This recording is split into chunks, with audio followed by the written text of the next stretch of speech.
What's up, everybody? Welcome out to another episode of Gym Session. My name is Shane Larson, also known as the Game Time Guru. If you follow me on Instagram, it's at Game Time Guru, where I show my podcast, my sports podcast I've been doing for 6 years. That's where I interview sports figures on a weekly basis. This is different than that. This is the Idaho Underground Sports Network, and this is Gym Session, where we're breaking down the high school sports around the state of Idaho on a weekly basis. And if you guys, if you guys have been on the channel, you notice that recently I've been doing more interviews, and I want to do that. I'm going to continue to do that. I think the interview base is awesome because we get to bring people on, learn about what's going on with their teams, their programs, and just in the sport that they're covering.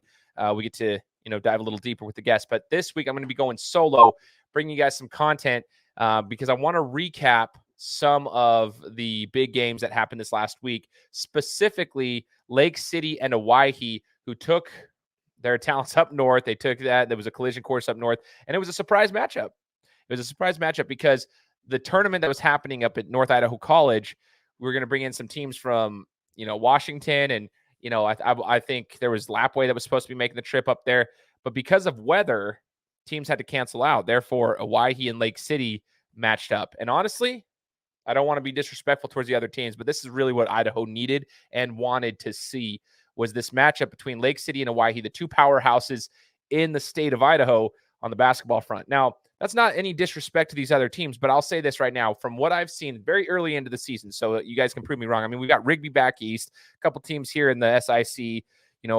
We know there are teams that can compete, but it really looks like it's Owyhee and Lake City that have separated themselves from the pack.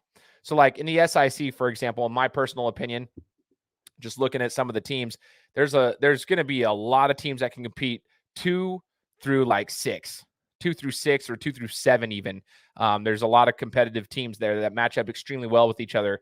It's not just top heavy. Granted, I believe Owyhee's a level above them, but the rest of the SIC can compete pretty well. It's pretty well balanced. But Owyhee still looks like right now they're above the rest of the SIC. Well, then we look at Lake City up north. And judging by what we saw on Saturday, if you guys didn't catch the game, it was actually broadcast on YouTube on the North Idaho College channel. Lake City defeated Owyhee 80-60 in that game. 80-60. Kolton Mitchell from Lake City, their stud point guard, he's a senior. He's been starting for 3 years there. 42 points. He had a 42 piece against them. School record for points in a game. Absolutely took off in this game. Kolton Mitchell was unstoppable. His ability to drive, his ability to do pull-up jumpers, and his ability to do spot-up shooting. He can hit in a variety of ways, which is why he is so dangerous. Idaho State got a steal with that one. Kolton Mitchell was off, just doing his thing, driving to the rack, finishing off his left foot, left hand, right hand, pull-up jumpers, like I said, that were contested. He had, spot-up shots that he was able to knock down. He is dangerous. Okay. So there's a reason, obviously, he was the MVP of the game, a 42 piece against Owyhee, who was a dominant defensive program.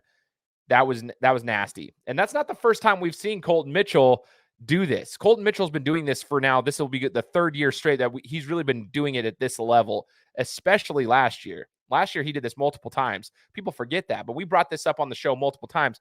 Kolton Mitchell is that guy. He's been doing this. He's been him. He is him. He's been doing this for a long time now, and he's proving it time and time again. Obviously, not every game is going to be a 42-point game, but he impacts the game in so many ways, and his ability to score in a variety of ways is nasty. So he was obviously a big part of that 80-60 victory over Owyhee, but we also got to look at the big man, Blake Buchanan, who's going to Virginia. He had a 14-point game, 20 rebound game. And this is what I wanted to point out. You might look at it and be like, okay, 14 points for the big guy. That's not very dominant. Well, there's a lot of ways that he impacted the game, and the rebounding is a big piece of that. With Owyhee, they are so well coached by Coach Andy Harrington. They are so well coached. That team plays so hard every single play. And you have to get rebounds against them because they will make you work for them. If they miss a shot, Owyhee, they will crash the boards every single play. I've said this since last year. They crash the boards every play. So they're going to go after it. You're going to have to box out. You're going to have to fight for rebounds, which tires you out throughout the rest of the game. You have to eliminate second chance opportunities. Blake Buchanan's 20 rebound performance helped Lake City in that because Owyhee wasn't hitting all their shots, but they also weren't getting a ton of second chance opportunities, right? And that's a big reason why is because Blake Buchanan's in there grabbing 20 boards. And the thing is, on Owyhee side, they don't miss very often.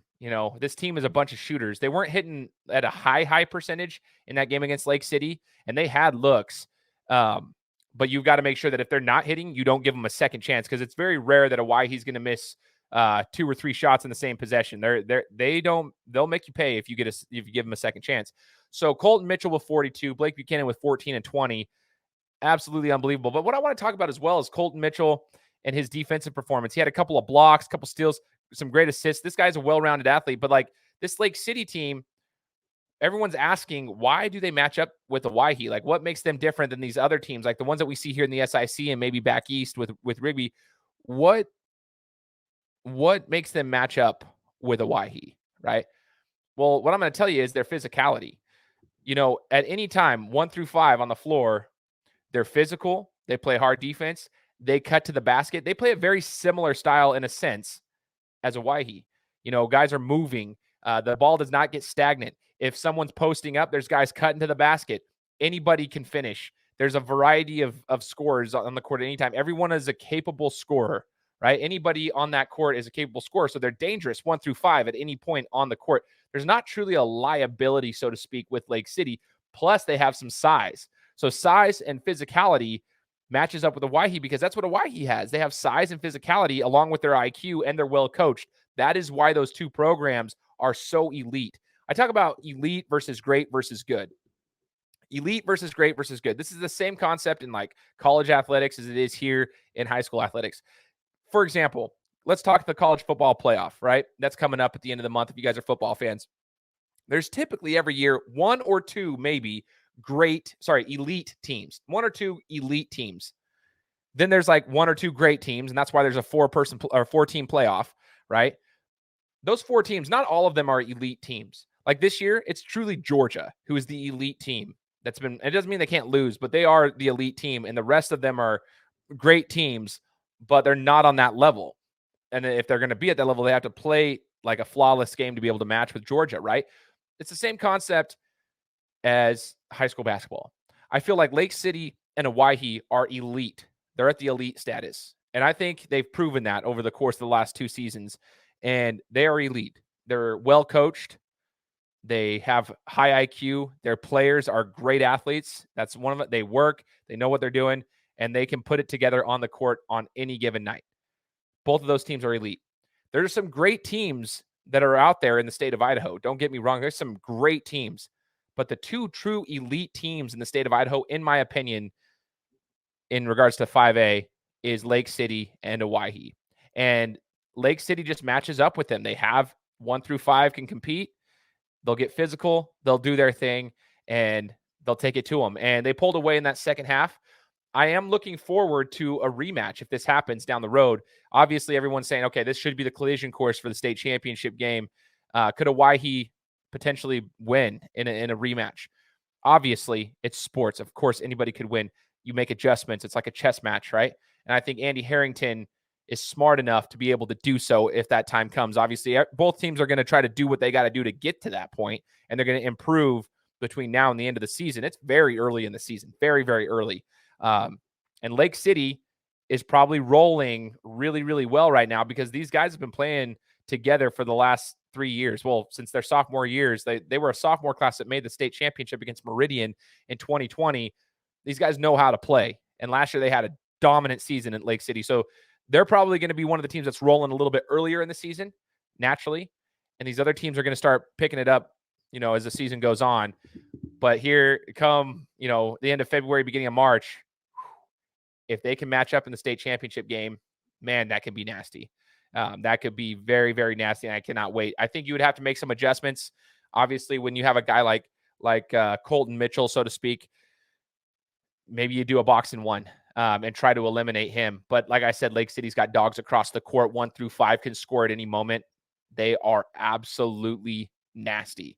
So the matchup everybody wanted, it wasn't necessarily the dog fight, so to speak, especially the second half as Lake City kind of pulled away and push. But Owyhee didn't give up. They were still, striking and striking and striking. But especially the end of that third and beginning, of the fourth quarter on, Lake City just kind of had the game in the bag, and then they figured it out. So that, props to Lake City. They got round one with Owyhee Lake City. But Owyhee came back this week, and I was going to talk about that as well. And they took on Eagle. Okay. So Owyhee versus Eagle was last night, Tuesday night, Owyhee High School, packed house. I wasn't there until the fourth quarter because I had church obligations that were going on that night. But when I got there, that's exactly what I expected, was to see a packed house. Eagle versus Owyhee. This was like the rematch of last year, where Eagle beat Owyhee in the season. That's what ended up allowing Eagle to finish first in the SIC over Owyhee in the standings, and then Owyhee got them in the district championship. So this matchup, Eagle versus Owyhee, last night, I just felt like, I was talking to Ty from Boise Sports Talk about this. Eagle has athletes across the board. They really do. They've got some size and they've got some physicality, and they've got guys who can score, but I don't know if they can match with Owyhee. That's why I said I actually had predicted potentially a 20-plus point loss. They kept it within, I think it was 15 or 14. Double-digit win by Owyhee. I wanted to see, I was actually impressed with both teams. That's what I'm trying to get at. Impressed with both squads. Here's why. Owyhee they don't experience a loss very often, especially in Idaho, against Idaho teams. Last year, they had experienced a one against Eagle. Just dogfight at Eagle High School. Unbelievable. Well, and this one was more of an emotional loss because they had lost to Lake City. In my opinion, it was like that big matchup. They wanted to go prove themselves, top team in the state, and they lose by 20. And I was like, well, let's see how they respond to a loss like this early on in the season. And let's see what their leadership, let's see what Liam Campbell can do against this team.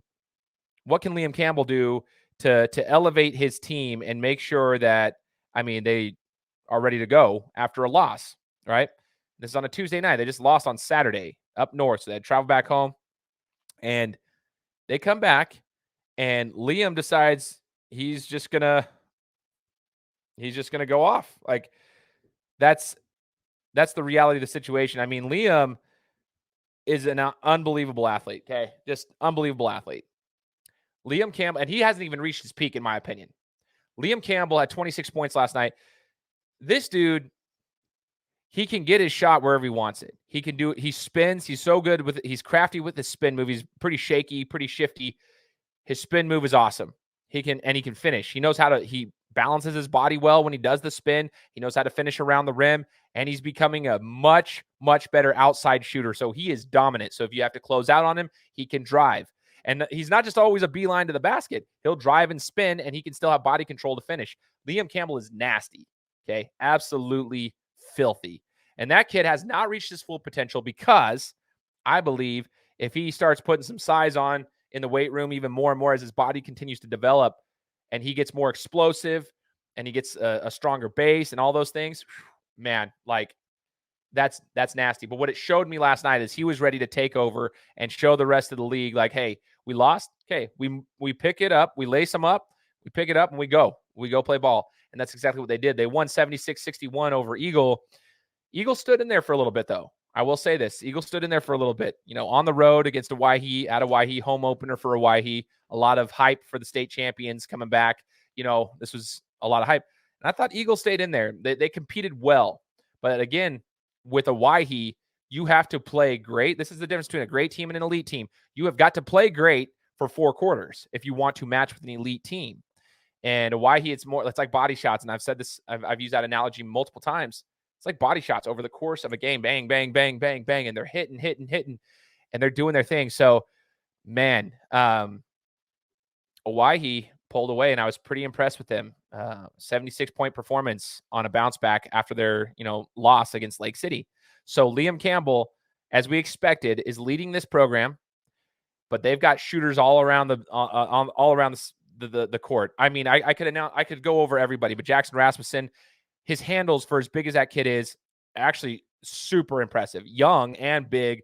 Dude can actually handle the ball, which is scary. Preston Sherburne's becoming more of an offensive threat. He's already been a defensive dog, but Preston he's developed a more consistent shot. He's more comfortable out there. He's doing his thing. Barrett Fernandez, goodness gracious, dude. Get him a shot, dude. Barrett can score. Spot up shooter. I love it. Like, let him shoot the ball. Titus doing his thing. Like, unbelievable. Bailey is out there. Titus Bailey is out there. He's always been scary. Now you bring in Jace Allen, who is a very capable scorer, and he can facilitate. I love the way this kid plays basketball. He plays it the right way. Jace plays basketball the right way. He gets it from his dad, right? And his family has taught him well, and he's a very well, like, he's coachable. He's a coachable kid, and that's what the thing is. He's out there dishing, and when he starts getting his shot going, that's a whole nother level of just for Owyhee, because they're truly, like, across the board, they have scorers everywhere on that team. And there's a lot of other kids that I didn't mention, but like Owyhee's nasty for a lot of reasons. Last year they had Jack Payne to kind of lead the ship and kind of do their thing. This year you got Liam Campbell, who's going to probably be the main guy. Like, if you need a bucket, give it to Liam and do his thing. But they've got guys that are more than capable to take over at any moment with their scoring. So a facilitating kick. And that's why when you have a point guard like Jace, it's pretty nasty. That team is impressive. So they give you body shots. They can attack you from anywhere at any given time. And you have to play great for an entire game, for 4 full quarters, and if not more, if you want to compete with them. And that's what Eagle, I felt like they competed for the first half. Second half, they started to let it slip away. And you just can't do that. You've got to be able to play at an elite level, or a great level, at least at the very minimum, for 4 quarters if you want to compete with a team like Owyhee. And man, oh man, that was nasty. Now I want to go across town here over to Centennial and give a shout out.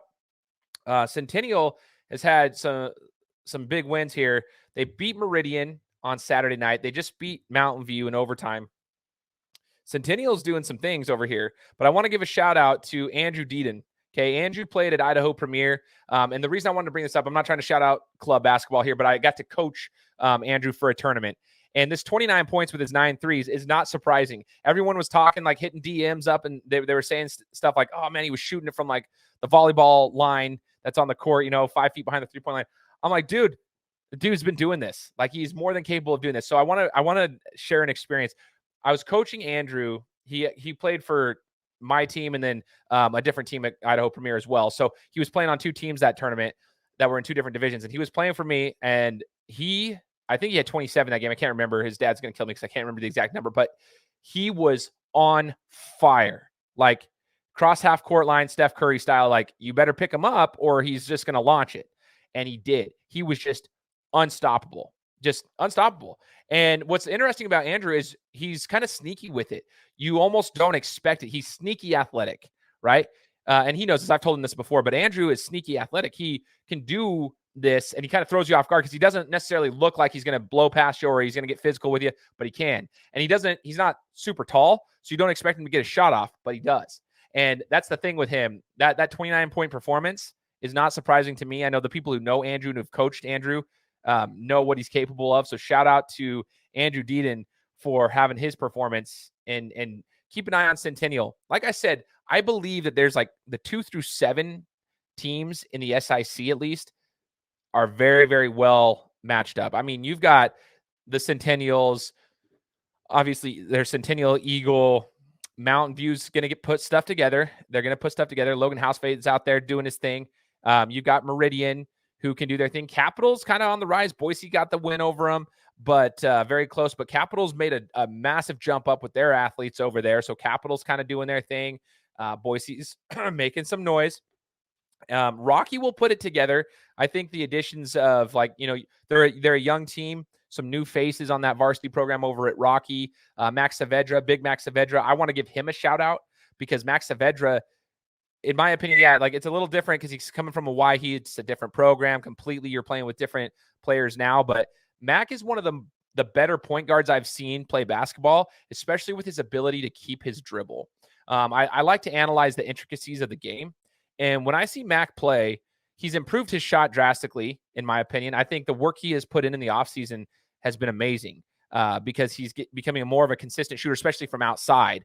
But Max Saavedra can keep his dribble going. He does retreat dribbles. He can, he dribbles with both hands, which is good. He knows how to dribble with his off hand and his right hand. So he's very comfortable, which makes it extremely difficult as a defender. But what I notice is, like, screen and rolls, right? When someone's setting a pick, he actually knows how to attack the defense properly. He'll do a retreat dribble, then he'll attack, and he'll make sure he keeps his dribble, and then he attacks. And the thing is with Mac is he's very shifty and sneaky that he can finish off his left foot. He can finish off his right foot. He can finish with both hands, like his left hand, right hand. He does floaters. His game is actually super impressive. He's improved. He was good last year when he was playing for Owyhee. This year, it's even more, and he's getting on the court a little bit more. He's at a place where he'll probably get more minutes, where you're going to see him be a little bit craftier. So I'm looking forward to seeing what Max Saavedra can do, because that Rocky Mountain basketball program has crazy amounts of athletes on the team. They just have to put it together. New coach over there with Sweeney coming in, and they're just trying to put the pieces together. New faces, and that's the thing. You just got to do that right now, and hopefully you're playing good basketball come February, at the end of January, beginning of February, so that you guys can, put things together before the district tournament and state tournament, potentially, right? So there's some dogs there too. The SIC is very competitive.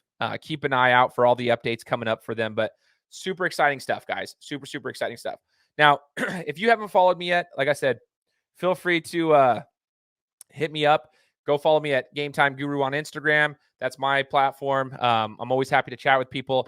I'll be trying to provide as many updates as I can for sports, for high school athletics on that page. But I do my own show, which is the Game Time Guru, where I interview sports figures from all over the globe. I'm in 179 countries, different sports, different athletes, different coaches, whatever. I interview them on a weekly basis, so I'm providing that coverage to you guys. Feel free to follow me there. But yeah, hopefully we'll be bringing on more guests here on the show every single week for Gym Session. And get ready, because basketball season's firing up, and when Christmas break is over, it's about to get crazy as we get ready to rock and roll, like get really into the depth of things. But I also want to give some coverage to wrestling as well. So that's why I'll be bringing on some guests there. So stay tuned. Appreciate you guys. We'll talk to you next time.